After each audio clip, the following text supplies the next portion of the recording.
नमो नमो नमो बुद्धाय, नमो धम्माय, नमो संघाय, नमो अरहंतानम। आज का ये बड़ा ही प्रेरणा देने वाला, आप सभी के जीवन में ऊर्जा लाने वाला ऐसा दिन है जो हमारे आचार्य श्री महाप्रज्ञ जी के 15वें महाप्रयाण दिवस पर आपने बहुत ही अच्छा उनको स्मरण करते हुए मानवता की सेवा के लिए उन्होंने जो काम किया और याद करते हुए ये जो कार्यक्रम रखा है। आचार्य श्री महाश्रमण जी जो बहुत ही अच्छा काम कर रहे हैं, उसी प्रकार आज आचार्य उग्र विहारी तपोमूर्ति मुनि श्री कमल कुमार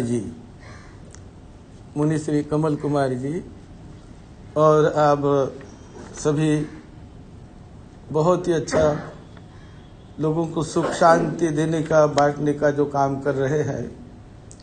ऐसे हमारे सभी जैन आचार्य, यहाँ पर हमारे फादर रोजारो जी हैं और हमारे ब्रह्म कुमारी जी वहाँ पर है।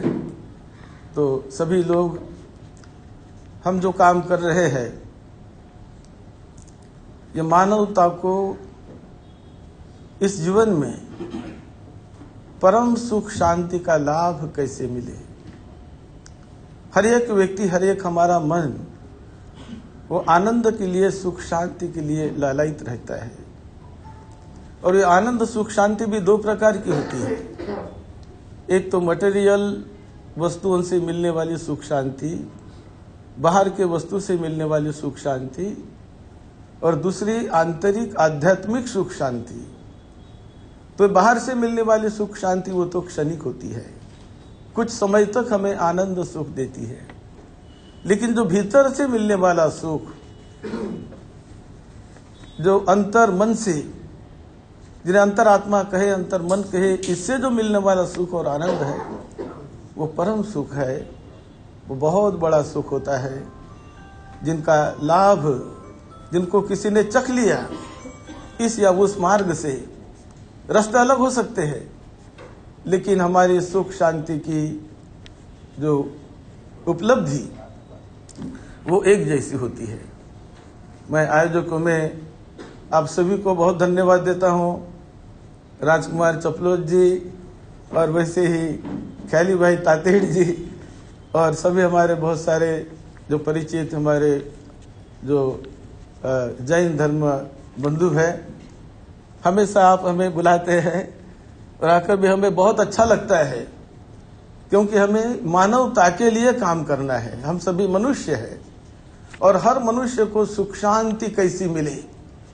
सुख शांति केवल हम कहेंगे कि कोई हमें आकर दे देगा, हम कुछ नहीं करेंगे, अपने आप मिल जाएंगे, हमारे कर्म से मिल जाएंगे, अपने आप मिल जाएंगे। ऐसी भी भावना रखने वाले लोग हैं। लेकिन हम समझते हैं कि नहीं, सुख शांति के लिए प्रयत्न करना पड़ता है, जागरूक होना पड़ता है, अपने मन को सीधे रास्ते पर लाना पड़ता है। और वो कई रास्ते लाने के भी होते हैं।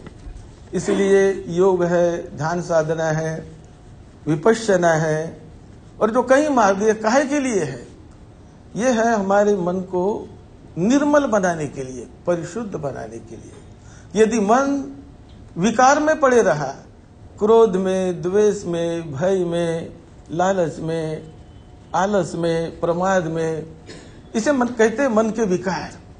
ये हमें भटकाते हैं, हमें घुमाते हैं और सुख से, शांति से हमें कोसों दूर, बहुत दूर ले जाते हैं। इसीलिए हम बुद्धिमान लोग ये अपने बुद्धि का उपयोग मकान बनाने में करते हैं, जीवन जीने में बुद्धि का उपयोग करते हैं, हर जगह पर अपने बुद्धि का उपयोग करते हैं। इसलिए तो हमें बुद्धिमान कहा जाता है। हर पशुओं से, प्राणियों से, सभी से मनुष्य बुद्धिमान है।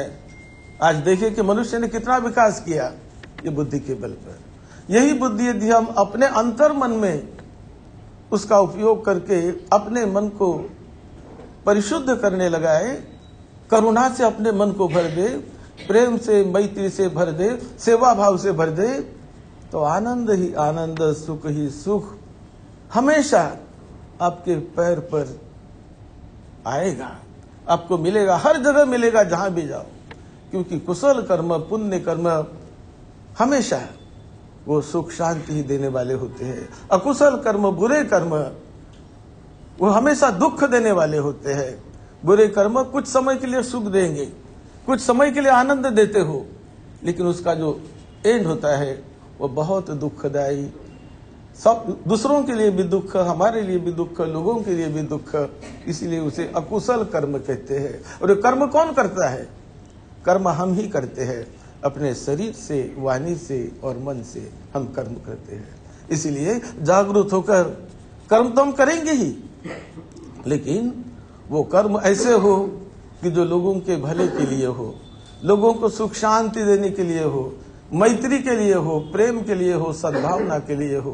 किसी को मारने काटने के लिए नहीं, किसी को परेशान करने के लिए नहीं, किसी को दुख देने के लिए नहीं।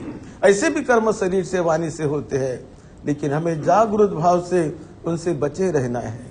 और जितने अच्छे कर्म हम कर सके, अच्छे कर्म करते रहो, शरीर वाणी मन से मैत्री भाव से जीते रहो, करुणा मैत्री सभी के प्रति मन में बरतो, तो देखो सुख शांति हमेशा हमेशा उसको मिलती रहेगी, हमेशा आनंद ही आनंद में जीते रहेगा। यही जीने की कला है, यही टेक्निक है। आज हमें बड़ा आनंद होता है कि आज का जो युग है, बहुत जागरूक लोग है, आज पढ़े लिखे लोग हैं, और आज हमें मानवता के लिए, देश के लिए और विश्व के लिए काम करना है। आदमी ही विश्व को मंगलमय, शांतिमय, आनंदमय बना सकते हैं, युद्ध से रोक सकते हैं। युद्ध करने के लिए कोई देवी देवता नहीं आता ऊपर वाला। युद्ध करने के लिए मनुष्य ही लोग अपने स्वार्थ के लिए, अपने भले के लिए एक दूसरे को मारते हैं, काटते हैं, बॉम्ब फेंकते हैं एक दूसरे पर। मैं जापान में गया था, जापान में जो हिरोशिमा में मैं गया, नागासाकी में मैं गया, देखा कि एक बॉम्ब ने कितनी बड़ी दहशत कर दी, कितना बड़ा नुकसान किया मानवता का। किसने किया? कोई ऊपर से कोई देवी देवता नहीं आया, मनुष्य ने किया। किसके मन में क्रोध आता है, द्वेष आता है। आज भी हम देख रहे कि जैसे रशिया और अन्य देशों में जो युद्ध हुआ, आज कई देशों में युद्ध चलता है, तो ये युद्ध करने वाले, कराने वाले हम ही हैं। कोई बाहर से, ऊपर से आकर हमसे युद्ध नहीं करवाता। इसीलिए हम यदि जाग जाए और मानवता के लिए जिए, सभी के लिए जिए, तो सबका मंगल होता है, सबका कल्याण होता है। यही संदेश हमारे आचार्य महाश्रमण जी ने दिया, यही समेत संदेश हमारे आचार्य महाप्रज्ञ जी ने दिया, महाश्रमण जी दे रहे हैं। और हम सभी उस रास्ते पर चलकर, बुद्ध का ही संदेश है। बुद्ध को भी कहते कि शांति दूत तथागत भगवान बुद्ध, जिन्होंने कभी अपने हाथ में कोई अस्त्र शस्त्र नहीं लिया, कोई अपनी काठी दंडा भी नहीं लिया अपने हाथ में, केवल मैत्री भावना, करुणा मैत्री, मानवता के लिए करुणा मैत्री, लोगों को सुख शांति कैसे मिले, वर्तमान जीवन में ही निर्वाण का साक्षात्कार कैसे हो, अरहत्व का साक्षात्कार कैसे हो, मुक्ति का साक्षात्कार कैसे हो, ये तथागत बुद्ध ने भी सिखाया। यही बात सभी लोग यही सिखाते हैं। तो हमें मैत्री से रहना है, एक दूसरे का गौरव करना है, सम्मान करना है। मैं आज आप बहुत सभी को धन्यवाद देता हूँ कि आप हमें जो बुलाते हैं, और सभी धर्म के लोगों को बुलाकर इकट्ठा काम करना, ये भारत के लिए आज बहुत बहुत जरूरी है कि हम मैत्री भाव से रहे, सद्भावना से रहे, प्रेम से रहे, समता बंधुभाव का पालन करें, और अपने देश को, समाज को, देश को और विश्व को मंगल, मैत्री और सुख शांति बांटते चले। यही संदेश मैं आज हमारे महाप्रज्ञ जी के इस 15वें महाप्रयाण दिवस पर करता हूँ।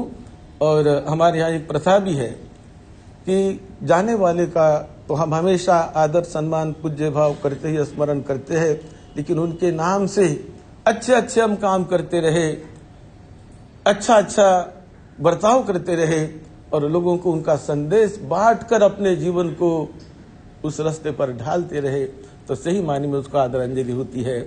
मैं सभी का बहुत धन्यवाद करते हुए आज बुद्ध धम्म संघ और सभी अर्हतों की ओर से आप सबको लंबी उम्र मिले, निरोगत्व मिले, सुख शांति मिले, यही मंगल मैत्री, यही आशीर्वाद। भवतु सब मंगलं, भवतु सब मंगलं, भवतु सब मंगलं। साधु।